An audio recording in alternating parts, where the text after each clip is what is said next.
நம்ம இன்றைக்கி செய்யப்படுறது ஒரு ட்ரெடிஷ்னலான ஒரு டிஷ்ஷு. இனிப்பு இட்லி அல்லது சனி இட்லின்னு கூட சொல்லுவாங்க.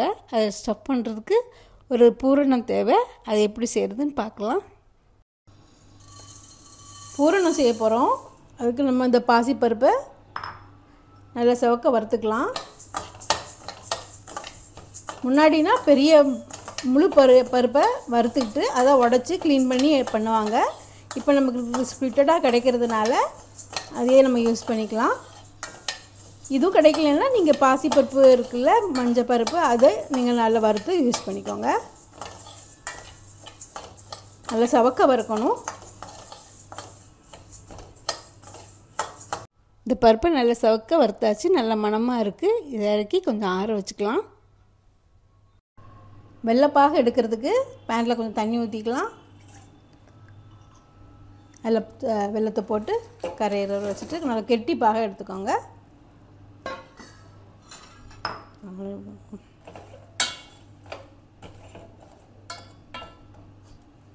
இப்படி கொதிச்சுட்டு இருக்கும்போதே லைட்டாக கிண்டி விட்டுக்கோங்க. இந்த கெட்டியாக இருக்கிறதெல்லாம் லைட்டாக தட்டி விட்டிங்கன்னா உடஞ்சிரும். நம்ம அந்த பாகை ஃபில்டர் பண்ணி எடுத்துக்கலாம்.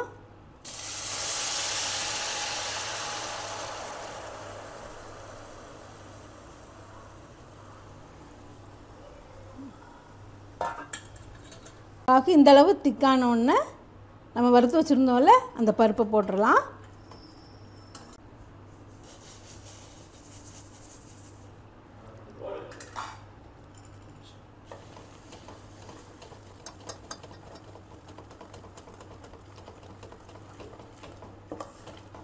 ஒரு 2 நிமிஷம் இது கிண்டிட்டு அதுக்கப்புறம் இது கூட நம்ம தேங்காய் போட போகிறோம். கொஞ்சம் கூட அந்த பருப்புலாம் ஏற்றுக்கிடட்டும்.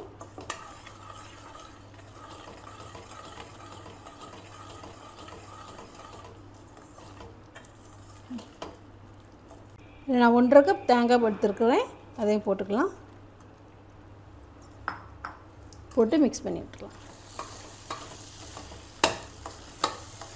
தேங்காய் உங்கள் இஷ்டம், கொஞ்சம் கூட போட்டுக்கலாம், நல்லா தான் இருக்கும். இது கொஞ்சம் நல்லா கெட்டியாக வர்றது வரைக்கும் வச்சுட்டு அதில் ஏலம் போட்டுட்டு நம்ம இறக்க போகிறோம். கொஞ்சம் வெயிட் பண்ணுவோம். இந்த அளவு நல்லா தண்ணி இல்லாமல் நல்லா கரண்டு வருதில்ல, இதுதான் நல்ல ஸ்டேஜு. இந்த டைமில் நம்ம ஏலம் சுக்கு போட்டுக்கலாம். ஏலம்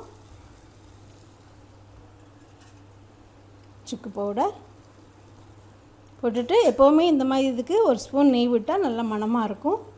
அதுவும் விட்டுக்கோங்க. எல்லாம் மிக்ஸ் பண்ணிக்கலாம். பூரணம் ரெடி ஆயிடுச்சு.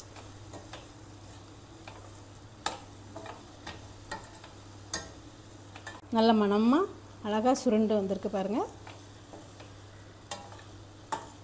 சாப்பிட்றதுக்கும் நல்ல டேஸ்ட்டாக இருக்கும். இட்லி மாவை இதில் கொஞ்சம் விட்டுக்கலாம்.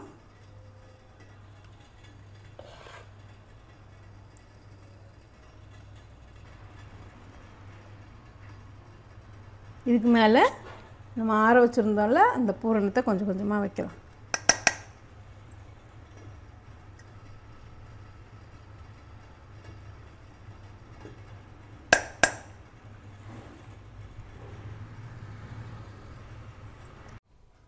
இந்த சனை இட்லியை வீட்டில் பொண்ணுங்க கன்சீவாக இருந்தால் அவங்களுக்கு செஞ்சு கொடுப்பாங்க.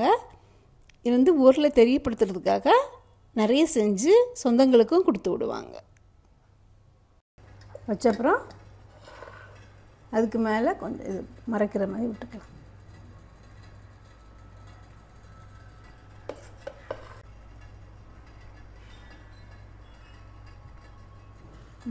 அதுக்கு தனியாக இருக்கும். சரி, இது மூடி வச்சு ஒரு 10 நிமிஷம் வேக வச்சுக்கலாம். நம்ம வெந்துருச்சான்னு பார்க்கலாம்.